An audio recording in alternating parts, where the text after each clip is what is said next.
Yun naman po yung bawi kasi sa mga aktore or mga parte po ng produksyon kapag po na bibigyan ng reward or napapansin po yung pinaghirapan ng bawat isa. So yun po, talagang sobrang overwhelming, ang saya-saya. Natin ang speech mo na share mo sa nakay ko. Pero gano'n siya happy po napakapanalo mo? Lagi po siyang supportive. Lahat naman po siguro ng napuntahan ko rin po ngayon, narating po ngayon. Parte rin naman po siya dahil una po ang walang hanggan. Siya po ang nakasama ko doon hanggang nung nag-extra pa lang po kami na rin yung magkasama. So parang parte rin po talaga siya na naging journey ko At sa siguro laki charm na rin sa'yo yung pinadalang flowers ni Coco bago pumunta rito. Pero Meron talaga siyang pa-inspire sa'yo. Inspiration. kamusta yung bakasyon niya po? Masaya po. Siguro dahil busy rin naman, deserve naman po niya makapagpahinga.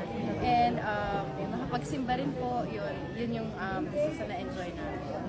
Tingin mo ba pag mga ganyan out of the country or what, mas nagpapalalim ng pagkakakilala mo and yung samahan Solid niyo? yun. Opo, kahit siguro sa mga magbabarikada po, di ba? Kapag nagkakasama kayo out of the country, out of town, doon mo mas nakikilala. So, ang sarap lang po na kahit papano sa busy po natin, lalo na siya sa Batang Quiapo, dahil ang dami niyang hats na piniplay, pero nakapagpahinga siya kahit papano. So, yun po. Blessed po kami na magkaroon ng kahit papano. Good thing is that balikan na uli sa pag-arte.